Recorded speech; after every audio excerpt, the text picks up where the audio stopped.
आज आपण आलेलो आहोत कृषीकुल या ठिकाणी परळी तालुक्यात शिरसाळ्यामध्ये जे शेतकऱ्यांसाठी प्रशिक्षण केंद्र आहे त्या ठिकाणी बीड जिल्ह्याचे जिल्हा अधिकारी विवेक जॉन्सन यांनी भेट दिली। एकंदरीत तुम्ही या ठिकाणी आलात, शेतकऱ्यांसाठी जे प्रशिक्षण केंद्र आहे, आज काय वाटतं या ठिकाणी आल्यानंतर? जसं आपण मुलांना शिक्षण देतो कुठेतरी आता शेतकऱ्यांना पण शिक्षण या ठिकाणी मिळतंय, काय वाटतं? आता खूप चांगल्या पद्धतीने जीबीटी ग्लोबल विकास ट्रस्ट कृषीकुल मार्फत शेतकरीला मार्गदर्शन करण्यासाठी आणि शेती संदर्भात जो तांत्रिक माहिती असतात, म्हणजे टेक्निकली शेती कसं करायला पाहिजे आणि त्यामार्फत शेतीच्या उत्पन्नता आणि यील्ड कसे वाढवू शकते यामध्ये खूप चांगल्या पद्धतीने कामं चालू आहे। तर तुम्ही सुद्धा बघितलं असेल की 22 प्लॉटमध्ये तुम्ही आयडियल शेती चांगल्या पद्धतीने शेती कसे करू शकतो याच्या प्रॅक्टिकल मॉडेल्स आहे। त्यासोबत शेतकरी बांधवांना इकडे प्रशिक्षण देण्यासाठी त्यांच्या क्लासरूम्स आहे, टेक्निकल माहिती देण्यासाठी त्यांचा सॉइल लॅब असेल, त्यांच्या इतर इक्विपमेंट्स लॅब असेल, हे पूर्ण व्यवस्था जीबीटीने तयार केलेलं आहे। त्यामुळे आम्हाला शेतकरी बांधव सर्व या व्यवस्थेचा फायदा घेतला पाहिजे। त्यासोबत याच्या मार्फत आमच्या शेतकरी बांधवांचा नफा आणि शेतीपासून जो उत्पन्न येणार आहे तो सुद्धा वाढवण्यासाठी खूप महत्त्व होणार आहे। दुसरा प्रश्न असा आहे की 7 तारखेला जो शेतकरी मेळावा होणार आहे कृषीकुल मार्फत, त्या कार्यक्रमाला, त्या मेळाव्याला केंद्रीय कृषी मंत्री शिवराज सिंह चौहान साहेब, राज्याचे मुख्यमंत्री, दोन्ही उपमुख्यमंत्री येण्याची शक्यता आहे। त्या अनुषंगाने तुम्ही या ठिकाणी भेट दिली, आढावा घेतलेला आहे, सुरक्षेच्या बाबतीत काय सांगता?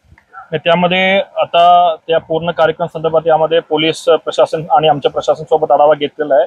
त्याचे चांगल्या पद्धतीने नियोजन चालू आहे। ज्या पद्धतीने शेतकरी येतील आणि ज्या पद्धतीने आम्हाला झटपट सिक्युरिटी द्यायची आहे त्या पद्धतीने खूप चांगल्या पद्धतीने नियोजन आम्ही केलेलं आहे आणि चांगल्या पद्धतीने कार्यक्रम पार पडणार आहे आमचा विश्वास आहे। जिल्हा प्रशासनाच्या वतीनं त्या ठिकाणी काही शेतकऱ्यांचा सत्कार होणार आहे किंवा त्या मार्फत कुठल्या योजना देणार आहेत की ॲग्रिस्टॅक असेल, आयुष्यमान कार्ड असेल, या व्यतिरिक्त काही योजनांचं त्या ठिकाणी स्टॉल लावले जाणार आहे? आता तुम्हाला सुद्धा माहिती आहे की अनुदान वाटपाची प्रक्रिया चालू आहे, त्यामुळे आमच्या मोठ्या प्रमाणे ॲग्रिस्टॅक मध्ये नोंद करण्याची प्रक्रिया सुद्धा चालू आहे आणि आमच्या माहितीप्रमाणे 30 ते 40 हजार शेतकरी या कार्यक्रमासाठी जमा होणार आहे।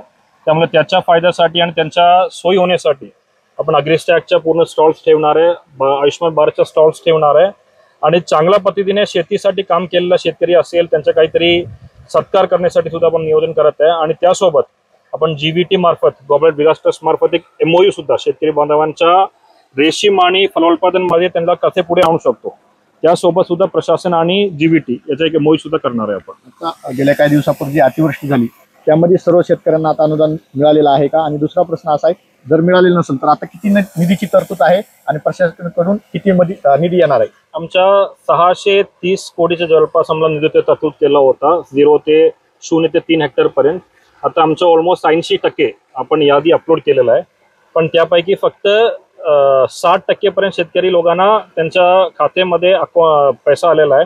याचं कारण असं आहे की जोपर्यंत तुमच्या ॲग्रिस्टॅकचा ID नसेल तोपर्यंत तुम्हाला डायरेक्टली पैसा येणार नाहीये, नसेल तर तुम्हाला CSC सेंटरमध्ये जाऊन EKYC करावा लागेल, तो सुद्धा काहीतरी तांत्रिक अडचणी असल्यामुळे बंद आहे।